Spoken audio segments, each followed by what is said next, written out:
এই শাওয়ালের 6টা রোজার জন্য আবার কোনো কোনো ক্ষেত্রে ডাবল অফার আছে। একটু বুদ্ধিশুদ্ধি থাকলে দেখবেন যে আপনি অনেক অল্প আমল করেও আল্লাহ তাআলার কাছে অনেক বিপুল পরিমাণ সওয়াব পেয়েছেন। সে সুযোগ 36 রোজাকে যদি আপনি 10 দিয়ে গুণ দেন সমান সমান কত হবে? 360। সারা বছরের হিসাব পাইছেন? সারা বছর রোজার সওয়াব দিবেন। শুধু রমজান রোজা রাখলে সারা বছর রোজার সওয়াব পাবেন না। আমাদের মা বোনদের একটা কমন প্রশ্ন আছে, অনেক ভাইদেরও কমন প্রশ্ন আছে, সেটা হলো যে কারোর যদি ভাঙতি রোজা থাকে, কাজা রোজা থাকে, যে গত রমজানে আপনি হয়তো অসুস্থতার কারণে 2টা রোজা রাখতে পারেন না, 4টা রোজা ভাঙা পড়ছে, কোনো মা বোন মাসিকের কারণে তার কয়টা রোজা, 7টা 8টা রোজা বা 10টা রোজা 5টা রোজা তার ভাঙতি পড়ছে, এই রোজাগুলো তিনি আগে রাখবেন নাকি শাওয়ালের 6 রোজা আগে রাখবেন? এটা হলো প্রশ্ন। যেই মাসে আমরা আছি শাওয়াল মাস, এই শাওয়ালের 6টা রোজা সম্পর্কে কিছু কথা না বললেই নয়। হাদিস আপনারা ইতিমধ্যে শুনেছেন, নবী আলাইহিস সালাম বলেছেন, মান সামা রমাদান, যে ব্যক্তি রমজান মাসে রোজা রাখলো, রমজান মাসের সবগুলা রোজা যে রাখলো, সুম্মা আতবাআহু সিত্তাম মিন শাওয়াল, রমজান মাসের পর যদি কেউ শাওয়াল মাসে 6টা রোজা রাখে, কয়টা রোজা? 6টা রোজা রাখে। কোন মাসে? শাওয়াল মাসে, যে মাসটা চলছে। তাহলে কি হবে? কানা কাসিয়ামিদ দাহর, তাহলে সে সারা বছর রোজা রাখার সওয়াব পাবে। আপনি 30টা পাইছেন, 30টা রাখছেন, 1 মাস রমজান মাসের সওয়াব পাইছেন। সাথে আর শুধু 6টা প্লাস করলে অফার হলো 12 মাস রোজা রাখলে যে পরিমাণ সওয়াব পাইতেন আপনার অ্যাকাউন্ট আল্লাহ সেই পরিমাণ সওয়াব জমা করে দিবেন। তাহলে কোনো বুদ্ধিমান মানুষের শাওয়ালে 6 রোজা রাখা ছাড়া উচিত না। অনেক উলামা ইকরাম এই হাদিসকে ব্যাখ্যা করেছেন এইভাবে যে আল্লাহ রাব্বুল আলামিন সাধারণত নেক আমলগুলোকে 10 গুণ পর্যন্ত বাড়িয়ে দেন, কোন কোন ক্ষেত্রে আরো বেশি, দানের ক্ষেত্রে 700 গুণ আল্লাহ বাড়িয়ে দেন, কাউকে কাউকে হিসেব ছাড়া দেন। এই যে সাধারণত আল্লাহ তাআলা নেক আমল করলে কয় গুণ বাড়িয়ে দেন? 10 গুণ। কয় গুণ বাড়িয়ে দেন ভাই? 10 গুণ। তো আমরা রমজান মাসে রোজা রাখি, সাধারণত সারা মাস 30 হয় সর্বোচ্চ, কখনো কখনো 29 হয়, 30 বেশি তো আর হয় না। তাহলে 30 হলে 30টা রোজা আমরা রমজান মাসে রাখলাম, আর শাওয়ালে যদি 6টা রাখি তাহলে কয়টা হয়? 36 রোজাকে যদি আপনি 10 দিয়ে গুণ দেন সমান সমান কত হবে? 360। সারা বছরের হিসাব পাইছেন ভাইরা আমার? এই জন্য আল্লাহ রাব্বুল আলামিন আমাদেরকে সারা বছর রোজার সওয়াব দিবেন। শুধু রমজান রোজা রাখলে সারা বছর রোজার সওয়াব পাবেন না। রমজানে 30টা রাখতে পারছেন, সাথে আর শুধুমাত্র 6টা যদি প্লাস করতে পারেন এই মাসে, শাওয়াল মাসে, তাহলে এই 6টার কারণে ওই 30টা আর 6টা সব মিলিয়ে আপনি সারা বছর রোজার সওয়াব পেয়ে যাবেন ইনশাআল্লাহ। চেষ্টা করা যাবে না ইনশাআল্লাহ? আল্লাহ আমাদের সবাইকে তৌফিক দান করুন।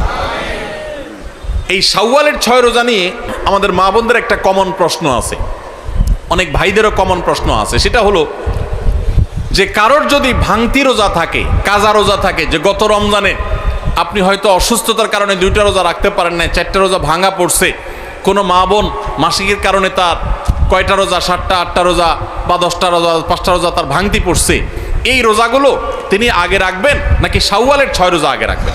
এটা হলো প্রশ্ন। এই প্রশ্নের উত্তর হলো অবশ্যই রমজানের রোজাগুলো আগে রেখে তারপরে শাওয়ালের 6 রোজা রাখতে পারলে বেশি উত্তম। কারণ নবী সাল্লাল্লাহু আলাইহি সাল্লামের হাদিসে আমরা দেখি তিনি বলেছেন, যে ব্যক্তি রমজানের রোজা রাখলো এরপরে শাওয়ালের 6 রোজা রাখলো তার জন্য ফজিলত হলো সারা বছর রোজার সওয়াব। তাহলে আগে রমজানের গুলো শেষ করে তারপরে শাওয়ালের 6 রোজা রাখতে পারলে বেশি ভালো। কিন্তু যদি কোনো মা বোন বা কোনো ভাই তার মনে হয় যে না, ভাঙতি রোজাগুলো রেখে তারপরে আবার শাওয়ালের 6 রোজা রাখা আমার জন্য কঠিন হবে, করে 10-15টা রোজা রাখতে 1 মাসে আমার জন্য চাপ হয়ে যাবে, তাহলে যে কোনো একটা অপশন যদি বেছে নিতে হয় তাহলে আমি বলবো অবশ্যই আপনি শাওয়ালের 6 রোজা, যেহেতু শাওয়ালের পরে আর প্রযোজ্য হবে না, এর সব শাওয়ালের পরে আর পাবেন না, এই জন্য শাওয়ালের গুলো আগে রেখে ফেলেন এবং কাজাগুলো যদি পরে রাখেন ইনশাআল্লাহ আপনি পরিপূর্ণ সওয়াব পেয়ে যাবেন। তবে আগে যদি রমজানগুলো শেষ করতে পারেন সেটা বেশি উত্তম, সেটা বলাই বাহুল্য। তাহলে শাওয়ালের 6টা রোজা রাখার চেষ্টা করবো তো ইনশাআল্লাহ। এই শাওয়ালের 6টা রোজার জন্য আবার কোনো কোনো ক্ষেত্রে ডাবল অফার আছে। একটু বুদ্ধিশুদ্ধি থাকলে দেখবেন যে আপনি অনেক অল্প আমল করেও আল্লাহ তাআলার কাছে অনেক বিপুল পরিমাণ সওয়াব পেয়েছেন। সে সুযোগ আছে। যেমন এই শাওয়াল মাসেরও চাঁদের ওই যে 13, 14, 15 3টা দিন আছে না রোজা রাখা সুন্নত, ওই দিনগুলো রোজা রাখেন, পাশাপাশি আপনি শাওয়ালের 6 রোজারও নিয়ত করেন, অর্থাৎ একসাথে ডাবল নিয়ত করেন, ইনশাআল্লাহ সেটা আদায় হয়ে যাবে। তাহলে ডাবল নিয়ত হয়ে গেল। সোমবার বৃহস্পতিবারের সাথে আপনি প্লাস করতে পারেন, কিন্তু যদি সোম বৃহস্পতিবার আর চাঁদের 13, 14, 15কে আলাদা রেখে এটাকে 6টা রাখেন তাহলে তো সবচেয়ে উত্তম, সেটা বলাই বাহুল্য। তাহলে শাওয়ালে 6 রোজা রাখবো তো ইনশাআল্লাহ। আপনার যেদিন সুবিধা হয় সেদিন রাখেন, এক নাগাড়ে রাখা জরুরি না। শাওয়ালে 6 রোজা রাখা এটা নিয়ম হলো সারা মাসের ভিতর রাখলেই হবে, শাওয়াল মাস শেষ আর হবে না, শাওয়ালের ভিতরে 6টা রোজা রাখি শেষ করতে হবে। এই জন্য আপনি ধারাবাহিক টানা রাখতে হবে এমন কোনো কথা নেই। আপনি আজকে একটা রাখেন, আবার 5 দিন গ্যাপ দিয়ে একটা রাখেন, আপনার একটু কাজের চাপ যেদিন কম সেদিন রাখেন, আপনার যেদিন সুবিধা হয় সেদিন রাখেন, বদ্ধের দিন ধরে ধরে ধরে রাখেন, তাহলে আপনি যে কোনোভাবে 6টা রোজা রাখলেই হবে।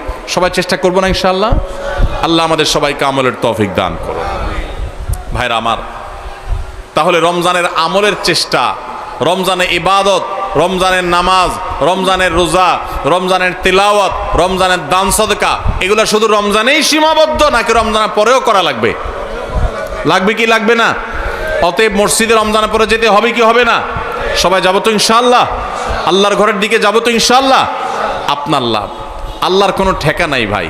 দেখতে দেখতে জীবনটা শেষ হয়ে যাবে, মালাকুল মউত হাজির হবে, চলে যেতে হবে, আপনি নিজের আমল নিয়ে যাবেন, আপনার কল্যাণ হবে। সবাই করবো তো ইনশাআল্লাহ? আল্লাহ আমাদের সবাইকে আমলের তৌফিক দান করুন।